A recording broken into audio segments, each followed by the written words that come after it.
आयुर्वेदामध्ये रानभाज्यांचे महत्त्व आपल्या आरोग्यासाठी अत्यंत मोठे आहेत. रानभाज्या प्रकृतीने नैसर्गिक, विषमुक्त आणि दोषशामक असतात. तसेच त्या पचनास हलक्या असतात आणि रोगप्रतिकारक शक्ती वाढवण्यास सुद्धा मदत करतात. पहिला पाऊस झाला की वेगवेगळ्या ठिकाणी जंगलांमध्ये आपोआपच वेगवेगळ्या रानभाज्या उगवायला सुरुवात होतात. कोणतेही बियाणं, खतं किंवा कोणतीही मानवीय मदत न घेता आपोआपच नैसर्गिक पद्धतीने सगळ्या जंगलांमध्ये या रानभाज्या उगवायला सुरुवात होते. आणि निसर्गाने दिलेल्या कोणत्याही प्रकारच्या रानभाज्या तुम्ही खा, ती प्रत्येक रानभाजी औषधी असते. या भाज्या खाल्ल्यामुळे शरीरात कोणतेही विषारी घटक असतील तर ते बाहेर पडतात. त्यासोबतच वात असेल तर ते कमी होतं, हाडं मजबूत होतात, रोगप्रतिकारक शक्ती वाढते, पचनक्रिया सुधारते आणि बऱ्याच समस्या दूर होतात. तर आज आपण अशीच एक रानभाजी बनवणार आहोत, ती म्हणजे कंटोळी, करटुळे किंवा वेगवेगळ्या नावांनी ह्याला ओळखलं जातं. ही कंटोळीची भाजी कारल्यासारखी थोडीशी कडू असते, त्यामुळे हिला जंगली कारले सुद्धा म्हटलं जातं. औषधी गुणांनी भरपूर आहे आणि किडनीचे आजार सुद्धा असतील ना तर तेही दूर होतात. आणि रानभाज्या खाल्ल्यामुळे काय काय फायदे होतात हे तर मी सुरुवातीलाच सांगितलेले आहेत. तर चला रेसिपीला सुरुवात करूया. इथे मी 300 ग्रॅम कंटोळी घेतलेले आहेत. ही कंटोळी वेलींवर येतात. पहिला पाऊस झाला की जंगलांमध्ये वेली यायला सुरुवात होतात आणि त्या वेलींवर फुलं येतात आणि त्या फुलांची ही कंटोळी तयार होतात. 300 ग्रॅम ही भाजी मी स्वच्छ धुवून घेतली. त्यानंतर व्हिडिओत दाखवल्याप्रमाणे तुम्हाला असे उभे उभे पातळ काप करून घ्यायचे आहेत.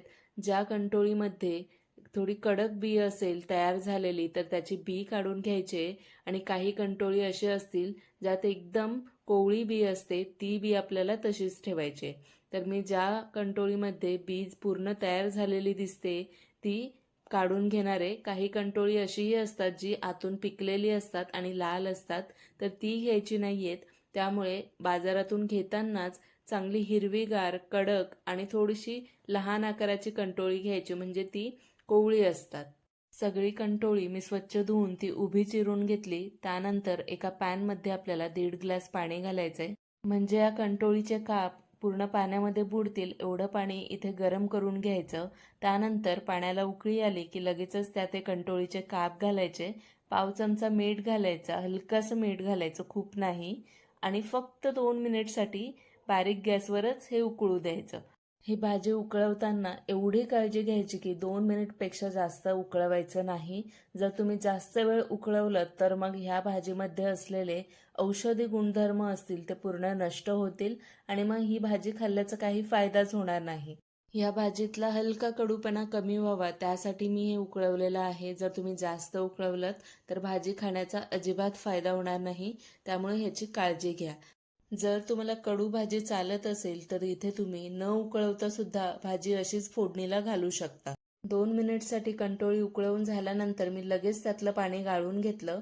त्यानंतर मी कढईमध्ये 4-5 चमचे तेल गरम केलं. त्यात 1 छोटा चमचा जिरे, 3-4 चिमूट हिंग, 10 ते 12 ठेचलेल्या लसणाच्या पाकळ्या, काही कढीपत्त्याची पानं, 3 उभ्या चिरलेल्या हिरव्या मिरच्या, लहान मिरच्या होत्या.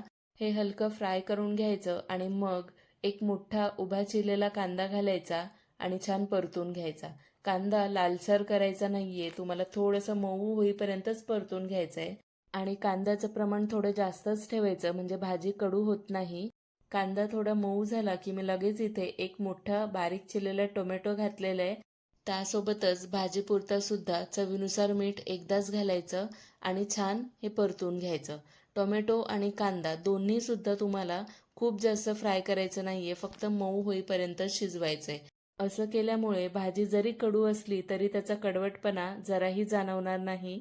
मसाल्यांमध्ये घालायचंय पाव चमचा गरम मसाला, पाव चमचा धणा पावडर आणि पाव चमचा हळद.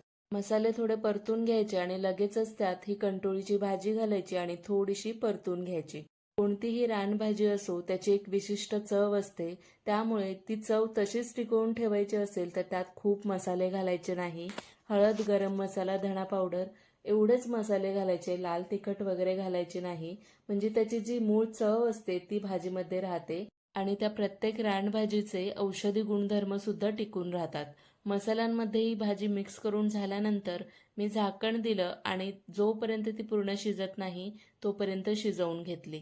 आपण 2 मिनिट उकळवून घेतलेलीच. त्यानंतर आता ही भाजी जास्त शिजायला वेळसुद्धा लागत नाही.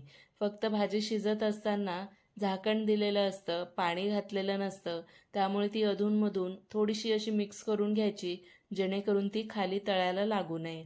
तर अधूनमधून मी सुद्धा झाकण काढून ही परतून घेतली, मिक्स करून घेतली आणि जर खाली लागत असेल तर हलका पाण्याचा हबका तुम्ही ह्यात देऊ शकता. पाणी जास्त घालायचं नाही. एकदम थोडंसं भाजीच्या वरून फक्त पाणी शिंपडायचं, म्हणजे भाजी खाली लागणार सुद्धा नाही आणि शिजेल सुद्धा. 6 ते 7 मिनिटांमध्येच ही भाजी शिजून तयार झालेली आहे. ही पौष्टिक, औषधी गुणांनी भरपूर असलेली कंटोळीची किंवा करटोलीची भाजी नक्की बनवून पहा.